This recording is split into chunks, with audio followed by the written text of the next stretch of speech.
بسم اللہ الرحمن الرحیم۔ نام کتاب زندہ سے پرے رنگی چمن، 12واں باب، کوٹری نمبر 114۔ خفیہ لفظ، کوڈ ورڈ۔ 1971 کی شدید گرمیوں کی ایک رات تھی۔ مجھے اکتاہٹ محسوس ہوئی جس کی وجہ معلوم نہیں تھی۔ میں نے خدا کی پناہ مانگی اور خود کو مطالعے میں مشغول کر لیا۔ اچانک بجلی چلی گئی جو ان دنوں معمول بن چکا تھا۔ میری بے چینی بڑھی اور سینہ بوجھل ہونے لگا۔ میں نے گھر سے نکلنے کا ارادہ کیا لیکن اپنے اندر اس کی بھی رغبت محسوس نہیں کی۔ گھر میں کوئی چراغ نہ تھا جو بجلی کی کمی کو پورا کرتا۔ میں اندھیرے میں کیا کروں؟ میں ایسی حالت میں تھا کہ اتنے میں دروازے پر دستک ہوئی۔ میں دستک دینے والے کا نام پوچھے بغیر معمول کے مطابق خود دروازہ کھولنے گیا۔ اچانک ایک تہرانی دوست کو دروازے پر پایا۔ اس مناسبت وقت میں اسے دیکھ کر دلی طور پر خوش ہوا۔ میں نے اس کا پوری کشادہ دلی سے استقبال کیا لیکن دوسری طرف وہ زیادہ خوش نظر نہیں آیا۔ میں نے اس چیز کی پرواہ کیے بغیر اسے اندر آنے کو کہا۔ میں نے دیکھا اچانک اس نے اپنی جیب میں ہاتھ ڈالا اور ایک چیز باہر نکالی۔ یہ میرے اور ایک خفیہ مسلح جہادی تنظیم کے درمیان خفیہ لفظ تھا اور میں اس تنظیم کے صدر اور ایک رکن کے ساتھ رابطے میں تھا۔ اس تنظیم کی نشریات اور بیانات تقسیم سے پہلے اصلاح کی غرض سے مجھ تک پہنچے تھے تاکہ ان کے صحیح ہونے کا اطمینان ہو سکے۔ تنظیم پکڑی گئی۔ اس کی اس رمزیہ حرکت سے میری خوشی دوبالا ہو گئی۔ میں نے اس سے خوشی سے کہا، آپ کے آنے سے قبل میں اکتایا ہوا اور پریشان تھا۔ آپ مناسب وقت پر آئے ہیں اور میری اس تاریک رات کو روشن کر دیا ہے۔ میری توقع کے برخلاف اس نے کہا، عنقریب آپ کی پریشانی بڑھ جائے گی۔ میں نے اس کی بات کی زیادہ پرواہ نہیں کی، اسے بٹھایا اور چائے پیش کی۔ میں اس سے تعجب سے پوچھا، آپ اس تنظیم کے رکن ہیں؟ اس نے فوراً جواب دیا، خاموش، شاید گھر میں جاسوسی کا سسٹم لگا ہو۔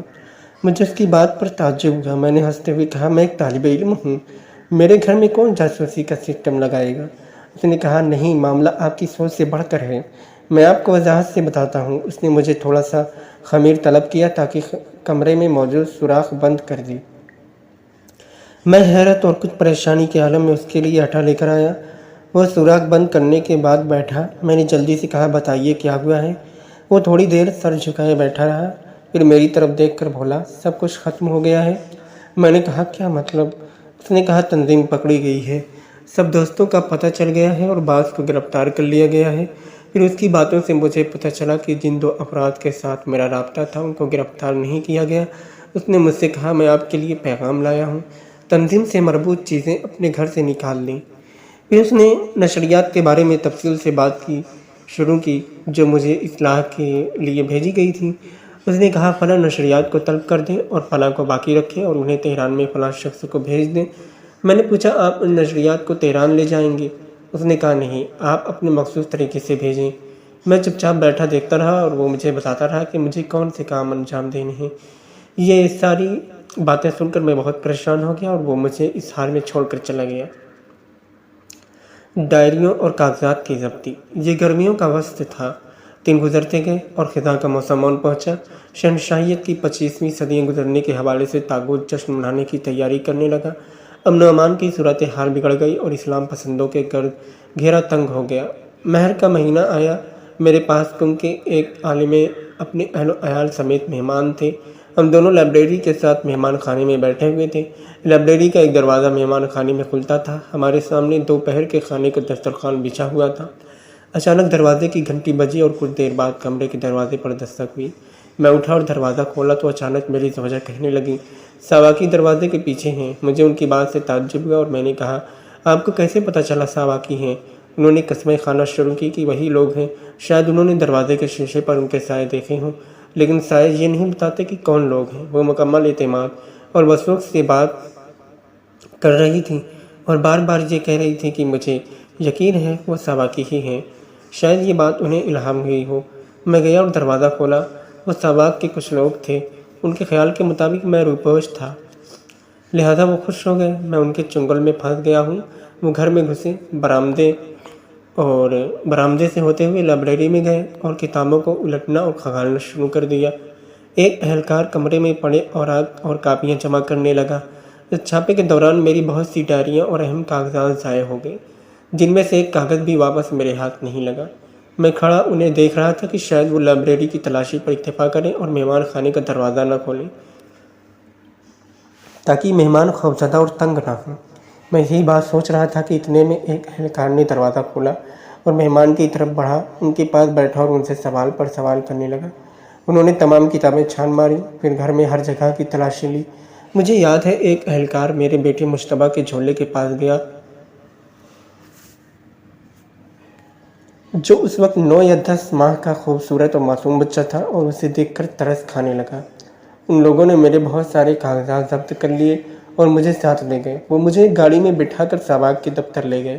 دفتر ایک نئی جگہ منتقل ہو چکا تھا۔ میں دفتر کے ایک کمرے میں گھنٹوں تک بیٹھا رہا اور اس دوران مجھ سے کوئی پوچھ گچھ نہیں ہوئی۔ پھر انہوں نے میری آنکھوں پر پٹی باندھی اور مجھے ایک بختر بند گاڑی میں بٹھا دیا جو نامعلوم منزل کی طرف روانہ ہو گئی۔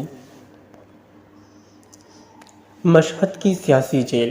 گاڑی رکی، انہوں نے مجھے اتارا اور میری آنکھوں سے پٹی کھول دی۔ میرے سامنے ایک وسیع و عریض ہال تھا جس کے اوپر بلند و بالا چھت اور چاروں طرف چھوٹے چھوٹے کمرے تھے۔ یہ جگہ ایک بڑے گودام کی مانند تھی۔ مجھے بعد میں معلوم ہوا کہ وہ ایک بڑے استبل کا حصہ ہے جو مشہد کی فوجی چھاونی کے پچھلے حصے میں واقع تھا۔ میں پہلے بھی اس جیل میں رہ چکا تھا۔ ہم گودام سے گزرے، اس کے آخر میں ایک بڑا دروازہ تھا جو ایک اور بڑے گودام میں کھلتا تھا۔ اس کے وسط میں ایک طویل عمارت تھی جس کی اونچائی کم، لمبائی تقریباً 20 میٹر اور چوڑائی تقریباً 5.5 میٹر تھی۔ اس کی لمبائی میں دونوں طرف 10 چھوٹے دروازے موجود تھے۔ نئی کوٹریاں اس پرانی عمارت میں تھیں۔ میں پہلے بتا چکا ہوں کہ مشہد میں سیاسی قیدیوں کے لیے مخصوص جیل نہیں تھی۔ مجھے تیسری اور چوتھی بار پولیس چوکی کے نزدیک ایک فوجی جیل میں رکھا گیا۔ اس سال انہوں نے سیاسی قیدیوں کے لیے چھاونی کے آخر میں جیل بنائی اور اس کے لیے ایک مستقل دروازہ کھولا گیا جس کا افتتاح میں کر رہا تھا۔ کل 20 کوٹریاں تھیں۔ عمارتوں کے دونوں طرف پانی کے نلکے لگے ہوئے تھے اور وہاں چھوٹے اور سادہ بیت الخلا بنائے گئے تھے۔ وہ لوگ مجھے چوتھی کوٹری میں لے گئے۔ میں نے اس سے پہلے اتنی چھوٹی کوٹری نہیں دیکھی تھی جس کی مساحت 1.5 مربع میٹر تھی۔ اس میں نہ روشن دان تھا اور نہ ہی روشنی کا کوئی اور انتظام۔ کوٹری مکمل تاریک تھی۔ اس میں رہنے والا قیدی صرف اس وقت روشنی دیکھ پاتا جب نگہبان یا جیل کا کوئی عہدیدار قیدی سے بات کرنے کے لیے کوٹری کا دروازہ یا دروازے میں لگی کھڑکی کھولتا۔ قیدیوں کا حوصلے بڑھانا۔ انہوں نے مجھے 2 کمبل دیے۔ موسم سرد ہو رہا تھا اور سورج غروب ہونے کے قریب تھا۔ میں نے ابھی تک نماز نہیں پڑھی تھی۔ میں نے ان سے وضو کرنے کی اجازت چاہی۔ انہوں نے مجھے اجازت دی اور میں وضو خانے کی طرف گیا۔ جب میں کوٹریوں کے پاس سے گزر رہا تھا تو مجھے محسوس ہوا کہ ان میں قیدی ہیں۔ مجھے یہ بھی محسوس ہوا کہ وہ قیدی دروازے پر لگی کھڑکی سے مجھے دیکھنے کی کوشش کر رہے ہیں۔ میں ایک کوٹری کے سامنے سے گزر رہا تھا تو میں نے ایک کانپتی ہوئی آواز میں سرگوشی سنی، میں فلاں ہوں۔ وہ ہمارے جہادی ساتھیوں میں سے تھا۔ وہ اسی دن یا اس سے 1 دن پہلے قید ہوا تھا۔ میں اس کی قید کے بارے میں نہیں جانتا تھا۔ مجھے اندازہ ہوا کہ قیدیوں کے حوصلے پست ہیں تو میں نے نگہبانوں کے ساتھ اونچی آواز میں بات کرنا شروع کی تاکہ میں اپنی اونچی آواز سے قیدیوں کے حوصلے بڑھاؤں۔ میں کبھی وضو خانے کے بارے میں پوچھتا اور کبھی قبلے کی سمت کے بارے میں سوال کرتا۔ مجھے یاد ہے جب میں نے قبلے کے بارے میں پوچھا تو ایک اہلکار نے جواب دیا، کونے کی طرف۔ اس کی مراد کوٹری کا کونا تھا۔ میں نے اونچی آواز میں کہا، جی ہاں، کوٹری کا کونا ہمیشہ قبلہ ہی ہوتا ہے۔ یہ اس بات سے کنایہ تھا کہ مومن کا دل ہمیشہ خانہ کعبہ کی طرف مائل ہوتا ہے۔ ایک اہلکار نے مجھ سے عمامہ اتارنے کا مطالبہ کیا تو میں نے انکار کر دیا۔ اس نے کہا، یہ جیل ہے، جیل کے قوانین میں سے ہے۔ میں نے کہا، میں ایسے قوانین کو نہیں مانتا۔ میں نے پچھلی جیلوں میں آج تک کسی کے کہنے پر عمامہ نہیں اتارا۔ جاؤ اور اپنے سربراہ سے اس بارے میں پوچھ لو۔ میں اپنی بات کے دوران آواز اونچی کرتا تاکہ کوٹریوں میں پڑے قیدی میری آواز سنیں اور ان کے حوصلے بلند ہوں۔ اس طرح کی باتیں عموماً ڈرے ہوئے لوگوں کو حوصلہ دیتی ہیں۔ میں نے اذان و اقامت اور رکوع و سجود کے اذکار بھی اونچی آواز میں پڑھے۔ نماز پڑھنے کے بعد میں سوچنے لگا کہ مجھے کیوں گرفتار کیا گیا ہے۔ مجھے گرفتار کرنے کے بہت سے عوامل ہو سکتے تھے، لیکن کس وجہ سے مجھے گرفتار کیا گیا اور میری کس سرگرمی کا انکشاف ہوا؟ میری بہت سی مخفی نشستیں تھیں جن میں سے بعض دینی طالب علموں کے ساتھ تھیں۔ میں ان نشستوں میں ایک درس لکھتا، پھر اس کی تشریح کرتا اور اسے طالب علموں کے حوالے کرتا تاکہ وہ اس کے متعدد نسخے تیار کریں۔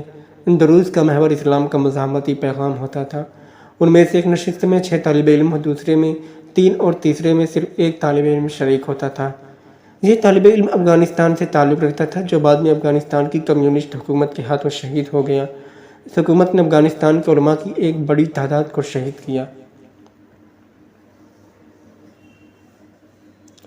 میری اسکول اور یونیورسٹیوں کے جوانوں کے ساتھ بھی خفیہ نشستیں تھیں۔ اس طرح ایک نشست تاجروں کے ساتھ اور کچھ عملی نشست دینی طالب علموں کے ساتھ بھی تھیں، جن میں ہم سیاسی حالات کا تجزیہ کرتے اور ضروری فیصلے لیتے تھے۔ مثلاً بیانات نشر کرنا اور انہیں قم بھیجنا، وہاں سے بیانات وصول کرنا۔ اسی طرح میرے ایک خفیہ گروہ کے ساتھ بھی تعلقات تھے جو حکومت کے خلاف مسلح جد و جہد میں مصروف تھے۔ کیا ان نشستوں میں سے کسی کا انکشاف ہو گیا ہے؟ یا میری گرفتاری کا سبب میرے تفسیر اور اسلامی مفاہیم کے عمومی دروس ہیں؟ جو چیز میری پریشانی میں مزید اضافہ کر رہی تھی وہ خفیہ نشستیں تھیں، کیونکہ خفیہ اداروں کے سامنے ان کا دفاع کرنا ممکن نہیں تھا۔ میں نے استغفار کیا اور خدا پر توکل کرتے ہوئے اس کی پناہ مانگی۔ میں نے کوٹری میں ارد گرد دیکھا تو مجھے پچھلی جیلیں یاد آ گئیں۔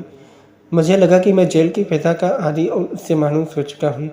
مجھے اس وقت تک اس جیل اور سابقہ جیلوں میں کوئی فرق محسوس نہیں ہو رہا تھا۔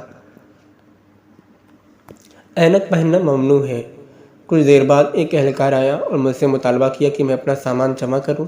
وہ مجھے دوسری طرف واقع 14 نمبر کوٹری میں لے گیا۔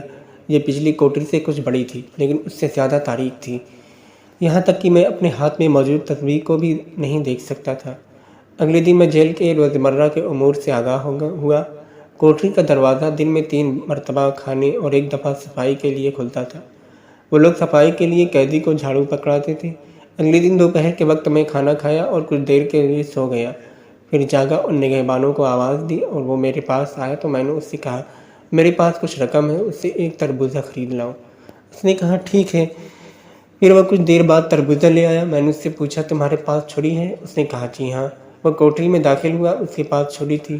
جیل کی قوانین کے تحت یہ کام ممنوع تھا کیونکہ قیدی موقع پا کر چھری سے نگہبان پر حملہ کر سکتا ہے، لیکن یہ نگہبان بہت سارے دوسرے نگہبانوں کی طرح جن کا پچھلی جیلوں میں مجھ سے واسطہ پڑا تھا سوچ بھی نہیں سکتا تھا کہ مجھ جیسا شخص ایسا کر سکتا ہے۔ نگہبان تربوز کاٹنے میں مشغول تھا اور کوٹری کا دروازہ کھلا ہوا تھا۔ اتنے میں ساواک کا ایک اہلکار وہاں سے گزرا تو اس نے یہ منظر دیکھا۔ وہ سخت غصہ ہوا اور اس نے نگہبان کو ڈانٹنا شروع کیا۔ وہ اسے سمجھانے لگا کہ یہ کام کس قدر خطرناک ہے۔ پھر اس نے نگہبان سے کہا اس کی اینک لے لو، جیل میں اینک پہننا ممنوع ہے۔ نگہبان نے میری اینک لی اور دروازہ بند کر دیا۔ جب کوٹری کا دروازہ کھلا تو میں نے دیکھا کہ برآمدے میں حالات پہلے سے مختلف ہیں۔ غیر معمولی نقل و حرکت دیکھنے میں آ رہی تھی، جبکہ پہلے ایسا کچھ نہ تھا۔ دروازہ بند ہونے کے بعد بھی یہ نقل و حرکت جاری رہی۔ کوٹریوں کے دروازے کھلنے اور بند ہونے کی آوازیں آ رہی تھیں۔ میں غور سے یہ آوازیں سن رہا تھا کہ اچانک دور سے کسی چیخ کی آواز آئی، گویا کسی قیدی کو بری طرح تشدد کا نشانہ بنایا جا رہا تھا۔ کچھ دیر بعد ایک قیدی کی آواز سنی جسے اس کی کوٹری کی طرف لے جایا جا رہا تھا اور وہ دردناک انداز میں سسکیاں لے رہا تھا۔ میں نے دروازے کے سوراخوں سے دیکھنے کی کوشش کی۔ میری نظر ایک عالم دین پر پڑی جنہیں میں جانتا تھا۔ اہلکار انہیں لے جا رہے تھے اور ان کی داڑھی مڑی جا چکی تھی۔ شدید تشدد کی وجہ سے وہ اپنے پاؤں پر چل نہیں پا رہے تھے۔ تشدد کی چارپائی۔ کچھ دیر بعد ایک اہلکار نے میری کوٹری کا دروازہ کھولا اور پوچھا تم فلاں ہو؟ میرے ساتھ آ جاؤ۔ میں اس کے ساتھ مذکورہ گودام کے کونے میں واقع ایک کمرے میں گیا۔ میں کمرے میں داخل ہوا، وہاں 6 سے 7 افراد موجود تھے۔ میں اینک نہ ہونے کی وجہ سے انہیں نہیں پہچان سکا۔ میں نے خطرہ محسوس کیا اور اپنی عادت یا فطرت کی وجہ سے ان لوگوں پر زبانی حملہ شروع کر دیا۔ میں نے اینک لیے جانے پر اعتراض کیا، تم لوگوں نے میری اینک کیوں لی؟ میں اینک کے بغیر نہیں دیکھ سکتا۔ جب میں نے احتجاج کرتے ہوئے آواز بلند کی تو ایک اہلکار آگے بڑھا۔ جب وہ میرے قریب پہنچا تو میں پہچان گیا، یہ وہی شخص ہے جس نے سابقہ جیل میں مجھ سے تفتیش کی تھی اور عدالت کو میرے متعلق رپورٹ لکھی تھی۔ وہ انقلاب اسلامی کی کامیابی سے پہلے مظاہرین کے ہاتھوں قتل ہو گیا۔ میں نے عدالت میں اس کی رپورٹ کو غلط ثابت کیا تھا اور اس کا نام لیے بغیر کہا تھا رپورٹ لکھنے والا جاہل ہے۔ وہ میرے قریب آیا اور اس نے غصے کے ساتھ تمسخر آمیز لہجے میں کہا تم کیا سمجھتے ہو یہ عدالت ہے جہاں تمہیں ہر بات کہنے کی اجازت ہوگی؟ پھر وہ تمسخر آمیز انداز میں میری نقل اتارنے لگا اور اس نے میرے چہرے پر تماچا مارا۔ میں نے اپنے آپ کو قابو میں رکھا لیکن اس نے ایک دفعہ پھر ہاتھ اٹھایا اور میں نیچے گر گیا۔ میں کمرے کے کونے میں موجود چارپائی پر جا گرا۔ اٹھنے کا ارادہ کیا تو اہلکار نے کہا اسی جگہ رہو، تم مناسب جگہ پر گرے ہو۔ میں جان گیا کہ وہ تشدد کی چارپائی ہے۔ انہوں نے میرے پاؤں چارپائی کے ساتھ باندھے اور ایک اہلکار نے دیوار پر لٹکے تازیانوں میں سے ایک تازیانہ اپنے ہاتھ میں لیا۔ وہاں مختلف حجم کے تازیانے موجود تھے۔ اس نے وحشیانہ طریقے سے میرے پاؤں پر مارنا شروع کیا۔ وہ مارتا رہا یہاں تک کہ تھک گیا۔ پھر دوسرے اہلکار نے تازیانہ پکڑا اور مارنا شروع کیا۔ وہ بھی تھک گیا تو تیسرے اہلکار نے تازیانہ اٹھایا اور یہ سلسلہ اسی طرح جاری رہا۔ سوائے میرے ان سب کو باری باری آرام کا موقع مل رہا تھا۔ انہوں نے مجھے ایک لمحے کے لیے بھی آرام کا موقع نہیں دیا۔ اس حالت میں جسے بیان کرنا ممکن نہیں، میں بعض اہلکاروں کی خباثت سے حیران تھا۔ تازیانہ اٹھانا اور مجھے مارنا ان کی ذمہ داری تھی۔ ان کی یہ بھی ذمہ داری تھی کہ مجھے اتنا مارے کہ میں ان کے سامنے ہار مان جاؤں۔ بس ان کا مجھے مسلسل مارنا طبیعی سی بات تھی، لیکن بعض اہلکار اپنی مخصوص خباثت کا اظہار کرتے تھے۔ وہ ایک ہاتھ سے تازیانہ پکڑتے، دوسرے ہاتھ سے اس کا سرا کھینچ کر کمر کے پیچھے لے جاتے اور زور سے مارتے تاکہ اپنی بھڑاس نکال سکیں۔ تشدد کے دوران ایک اہلکار میرے سر کے قریب آتا اور مجھ سے مطالبہ کرتا کہ میں اسلامی تحریک یا فلاں شخص سے بیزاری کا اظہار کروں، لیکن میں انکار کر دیتا۔ ان لوگوں نے مجھے اتنا مارا کہ میں بے ہوش ہو گیا۔ اس ناخوشگوار تجربے کے دوران مجھے اندازہ ہوا کہ پاؤں کے تلوؤں پر مارنا سخت ترین تشدد ہے، کیونکہ اس طرح قیدی کے بے ہوش ہوئے بغیر اس تشدد کو گھنٹوں جاری رکھا جا سکتا ہے۔ مزید یہ کہ تشدد اعصاب پر برا اثر چھوڑتا ہے۔ میں نے سنا کہ تشدد کرنے والے اہلکار اسرائیلی ماہرین کی زیر نگرانی مختلف کورسز کر چکے تھے۔ یہی وجہ ہے کہ وہ اپنے کام میں اور قیدی سے اعتراف لینے میں ماہر تھے۔ قابل ذکر بات یہ ہے کہ میں جسمانی تشدد کے اس تجربے سے پہلے اپنے دوستوں کے ساتھ مخصوص نشستوں میں تشدد کے ذرائع، ان سے مقابلے کے طریقوں اور جیل میں بھوک ہڑتال پر گفتگو کرتا تھا۔ میں نے ایک مرتبہ دیکھا کہ میری بھوک ہڑتال طولانی نہیں ہوگی اور میرے اوپر زیادہ دیر تشدد بھی نہیں ہو سکے گا، کیونکہ اگر میں بھوک ہڑتال کروں گا تو معدے کی کمزوری کی وجہ سے فوراً بیمار ہو جاؤں گا اور جیل سے ہسپتال منتقل ہو جاؤں گا۔ اسی طرح میرے اوپر تشدد بھی زیادہ دیر نہیں ہو سکے گا، چونکہ میں کمزور جسم کی وجہ سے فوراً بے ہوش ہو جاؤں گا۔ نشست میں بیٹھے ایک دوست نے ہاتھ سے اشارہ کیا کہ پانی کا ایک گلاس آپ کے چہرے پر پھینکا جائے گا اور آپ ہوش میں آ جائیں گے۔ جسمانی تشدد کے اس پہلے تجربے میں دوست کی وہ بات سچ ثابت ہوئی۔ میں نے احساس کیا کہ میں بے ہوش ہو گیا ہوں، گویا میں اس عالم سے کسی دوسرے عالم کی طرف منتقل ہو رہا ہوں۔ اسی اثنا میں تشدد کرنے والے ایک اہلکار نے پانی سے بھرا گلاس میرے چہرے پر پھینکا۔ جو ہی میں ہوش میں آیا تو اس نے باقی پانی میرے پاؤں پر پھینک دیا تاکہ تازیانے کا وار زیادہ تکلیف زدہ ہو۔